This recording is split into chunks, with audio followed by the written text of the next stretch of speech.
We'll also be joined by Justice Alo, who is the Right Honorable Speaker of the University of Ghana Parliament. Mr. Speaker. I like that term. It reminds you of the university days. But Nana Edu Jemfi, good morning, and thank you very much for joining us. Good morning, sir, and thanks for having me. I believe you're doing very well. Yes, I'm not doing so fine, but I'm good. Is it the case that the country is not treating you right, or you're under the weather? Oh, no. Obviously, yes, the country is not really moving in the state that we want as young people. And I think it was important that we played the youth anthem before the engagement. The youth anthem states that as young people, we are mandated to stand for our country. But then, of course, we can't only stand when the old people are not offering any support. We understand. The issue about youth not being involved in decision making, I think it goes years way back. And for me, I believe that it starts from our university systems. Of late or over a period of about a decade, we have our university JCRs, SRCs being very dormant. And it looks like this is a plan so that they will be able to curb our voices, or they'll be able to keep us shut so that everything that the old chiefs, like we call them, want to do, it happens. So yes, this one, and I'm not so happy, but by the grace of God, we are cool. And talking about not being happy, making reference to the grace of God, let me just bring you back to the point here. Is it your take that as young people of this country, you feel that you're being taken for granted? Yes, I think it's a widespread perception, and I think it is a fact. If it used to be a rumor in the past years, I think in the present age, it has been established as a fact. Because with the examples that I gave you, that even from our investments, then our JCRs and our SRCs are not involved in the key decisions.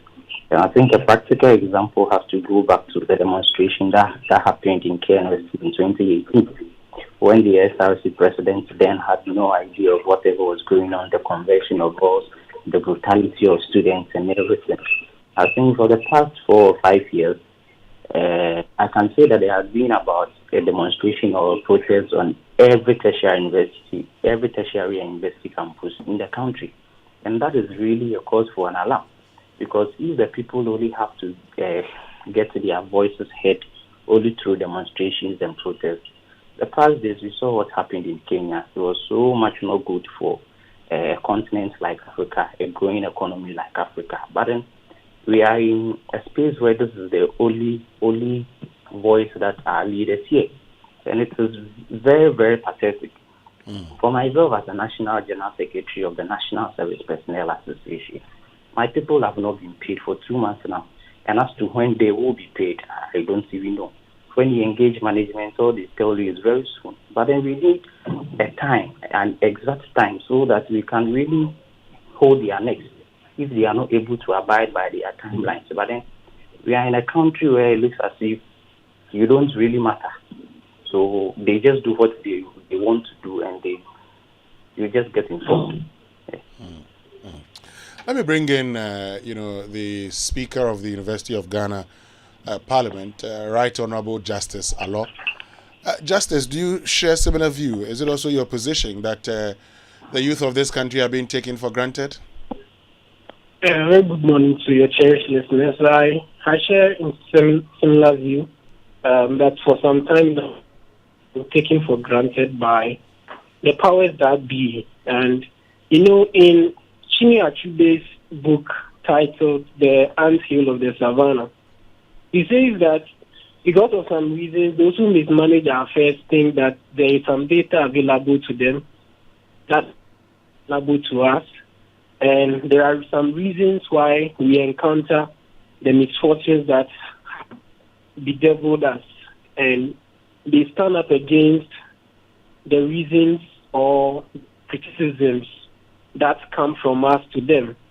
So, right from our independence to date, I believe that as young people, we have been taken for granted. When you speak, they try to coil you and to prevent you to do what you expect them to do. And I think it's actually problematic to our development as a people.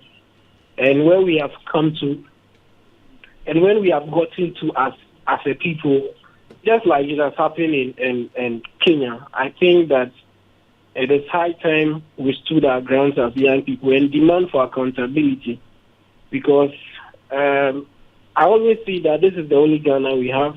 The leaders that are leading us have dual citizenship, or they have green passports, or they have places that they can go when things don't go well. But as young people, this is the only Ghana we have, and we have to call for the right things to be done.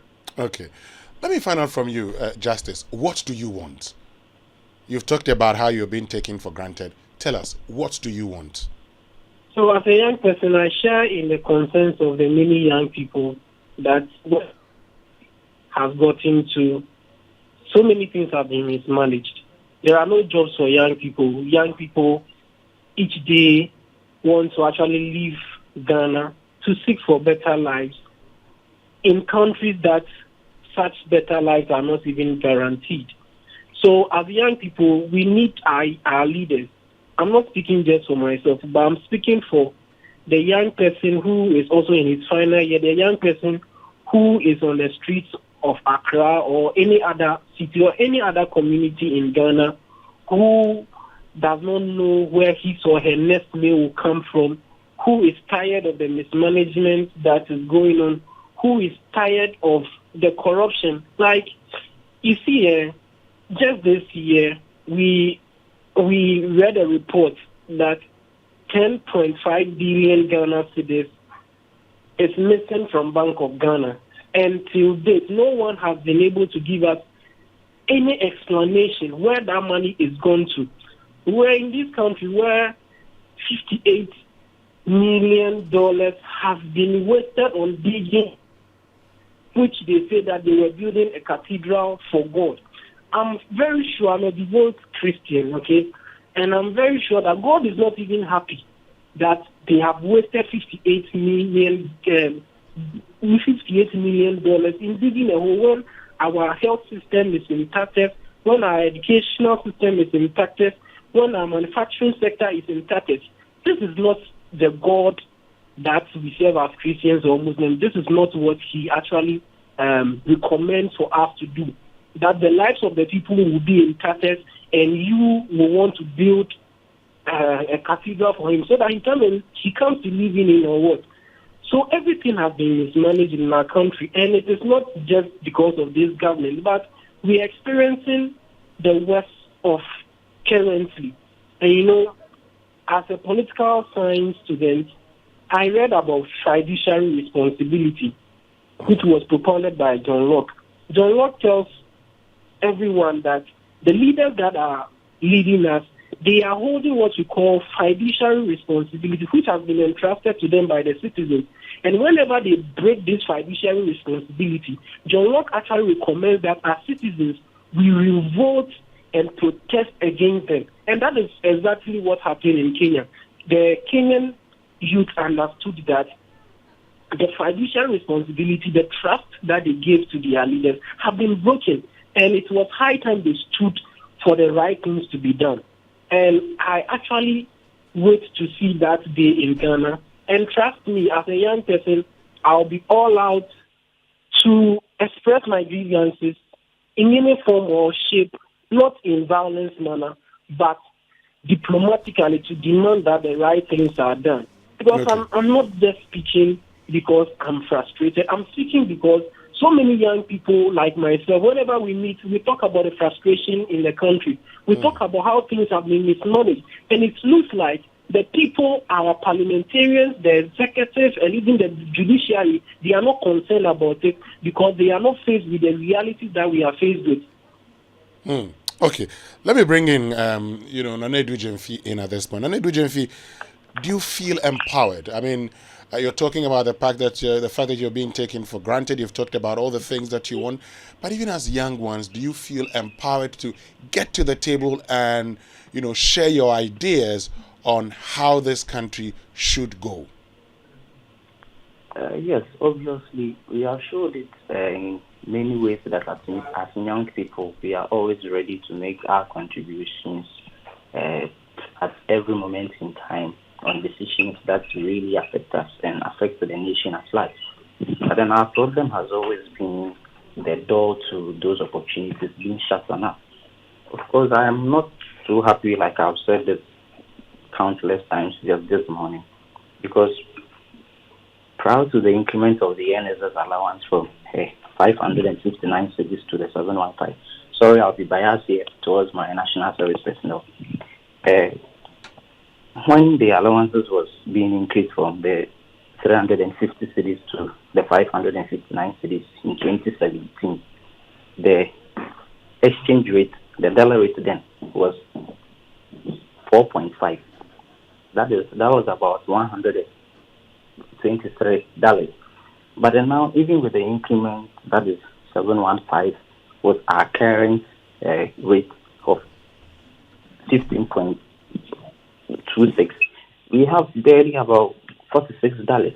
And I think this is a clear indication that policies about the young people are being made without us. Because even as an executive, I find no fun or no pleasure in this increment, because I feel it is really an insult to our people. When if we are to go by the current dollar rate, we should be paid about 1,008. But then these people feel that they have done enough, or they have done enough for them to even be an increment from the 559 to the 715. I think this and many others, even with the NUC's engagement and the championing of the uncapped GET Fund. In previous years, the GET Fund, the scholarship, the amount was not capped. We had about 7 billion Ghana cedi in the present age. Last year, we had only 3 billion. And with this, we are stifling our education. And last Malcolm X said that education is a passport to the future. For the tomorrow that belongs to those who prepare for it today. And so if we start with this subtle mafia and jobs in our education, then there is no future for us as a country, because these are the people that we are training so that they will take over when these old people leave the offices and all the agencies that they serve the country. And if even those who are educated or those who are getting education are being treated as such, then there's no future even for the educated. Then there wouldn't even be a country even for the illiterate. And this is not something that as youth we are very okay with. Okay. My brother on the other side has said a lot, even at the national level, and even how our policies are done. And I want to take this opportunity to point out what I feel that is a reckless stance by a presidential candidate saying that the NSS will be made optional. I think after that submission, we had a chance to meet the team from the presidential candidate. And he made it point blank to them that it is the issues that are really affecting our people that is not making it attractive for them to have service, and not that they are not willing to serve our country. Of course, we are proud young people of Ghana, and we want to serve our country. All we are asking for is better opportunities so that we can serve our country better. Great. Thank you. But Justice Alo, let me just wrap this with you. You've talked about the fact that when you meet, you discuss the frustrations going on in the country. And when you meet, do you discuss your next line of actions and solutions? Yeah, so this is the reality on ground, even at a student level. At a student level, when we meet, there are so many things that confront us, even in our schools, that really are matters of interest to us. We discuss such issues in our parliamentary sitting, and we equally discuss national issues. So tomorrow in my parliament, we are having our second sitting of the second session, and we are having a debate on anti-corruption, whether the fighting of corruption is the main factor for us to break free from the mismanagement that we have as a country, and to also have what we call economic freedom. So, like, the misconception out there that when students meet, they don't talk about anything, they just do their own thing. It is actually not true. When we meet, we talk about national issues, we talk about issues that confront us as young people. And one thing I also want to say is this, that talking about our next point of action or the plan that we have as the young people, even our front, in a way, is divided. It's divided in a sense that we all find ourselves one way or the other, leaning towards a party A or party B. So even when there is an issue that confronts the general student populace, that confronts youth, you don't get the collective front. That is what has been worrying us over time. But we have to come to that point to realize that it is the interest of Ghana and the interest of young people first before a political party interest. You get people who you have conversations when they tell you that because it is my party's position, I see nothing wrong with it and I will defend it. This is something that has come from former TESCOM executive of the University of Ghana. They sat on TV station and they said that it is the position of their government and they see nothing wrong with it and they will abide by the position of their party. And I think where we are getting to as young people, it's not going to help us.